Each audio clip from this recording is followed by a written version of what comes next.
Okay, so last night I was at my girlfriend's house and I was watching the United States versus Billie Holiday movie. It's on Hulu.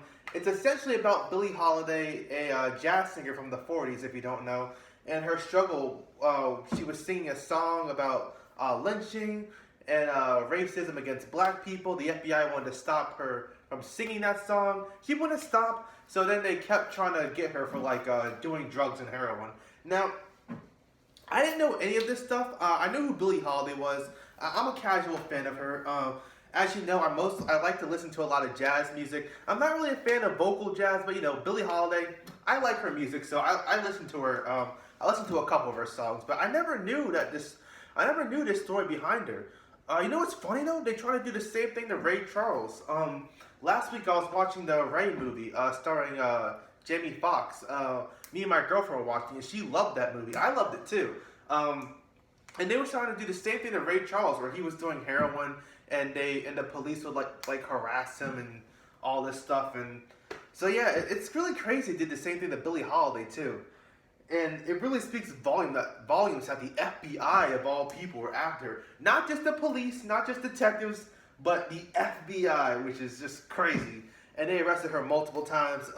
I'm not really going to talk too much about how it compares to her real life because I'm going to look at it more as a movie rather than a real life adaptation.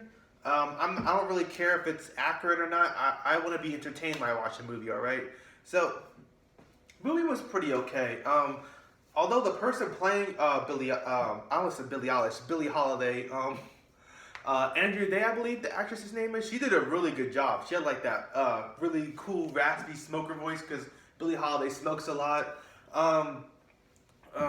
She looked a lot like Billie Holiday. It was just great. Although one problem I did have is it didn't really show me that many of the side characters. I really just felt like everyone was just kind of just there, like they didn't really do anything. What else happened? I watched it yesterday.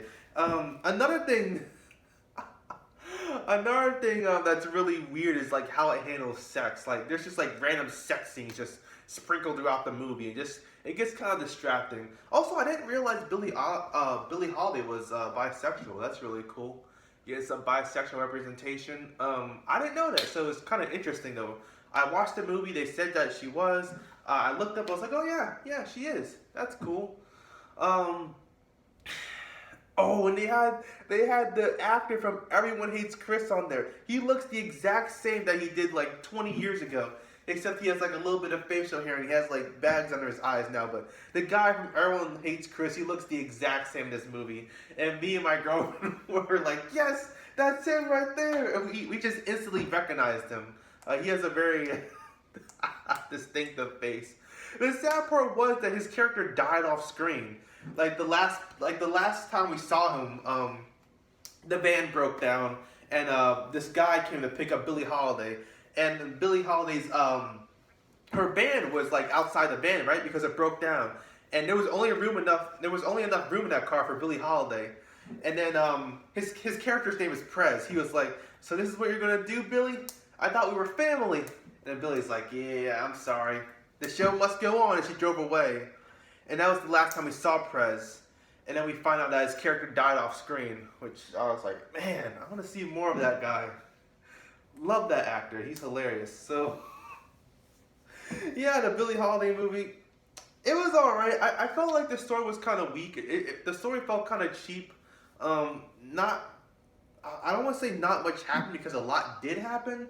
But at the same time, I felt like I didn't really get like a good understanding about who Billie Holiday was.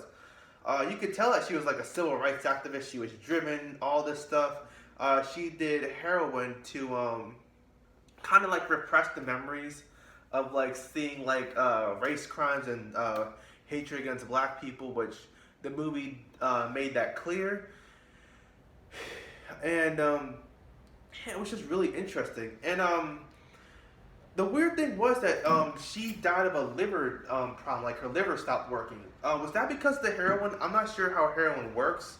I'm not sure if it has something to do with your liver. Maybe she was like doing too much heroin and that's why her liver stopped working. But the movie didn't really explain that. It just said that all of a sudden, she was like, hey, my liver stopped working, and she went to the hospital, and she was coughing a lot. So, yeah, I would watch it again. I found it to be very inspiring. Like I said, the story was kind of weak, but there were a lot of scenes that held up. I did like that scene where she was like at a funeral and like everyone was crying, and then the FBI guy came in. He's like, "Why are you guys crying?" And she was like, "My dog died." And she was like in like this huge church, and it was like this coffin. I don't know. I thought that was kind of cute. It showed how much she cared about her dogs. And her friend was like, "It wasn't the big dog. It was the small dog." And they were just crying. That was kind of cute. I like that scene. Another really cool thing that I liked about the movie is that it focused on like the FBI hired like black people to kind of crack down on the drugs in like Detroit and like New York and all these places in like the South. And what I really liked is this one character had a line where it was like, "Oh, they're using black people to like hunt our own kind." And then Billie Holiday was like, "It's not a war against drugs. It's a war against black people." And they were kind of using like black people to like turn in black people, and that was something I've never really seen before, and it was interesting. And they even had like kind of like straight hair, like they were trying to look white, I guess. And yeah, it was really interesting. Really solid movie. I liked the movie. Wasn't amazing. I didn't like it as much as the Ray Charles movie or the Rocket Man movie, but I liked it as much as the Queen movie, Bohemian Rhapsody. I'm not sure if I liked it more than The Doors. The Doors, it wasn't a good movie, but it was really fun to watch. It was a wild movie. Definitely better than Stardust. Screw that movie. Oh my goodness. I don't know what my girlfriend thought of it. She was watching some scenes, but she was falling asleep. I don't know, I have to ask her what she thought of it. I think she agrees with me. I think she just thinks it's okay. I think it's very okay, not good, maybe good, okay.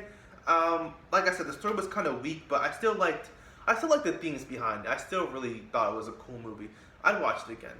So yeah, video is a little bit longer than I was expecting. I was hoping it'd be like 4 or 5 minutes, but it's almost 8 minutes now. So that's all I got for today. If you made it to the video, I'm still working on that, on watching Colonel Quartz's third video about Marilyn Manson. That should be up in a couple days. Still watching the video, taking notes. And yeah, expecting another video soon. Maybe later today, tomorrow, whenever I decide to upload this. And yeah, that's about it. Alright, peace.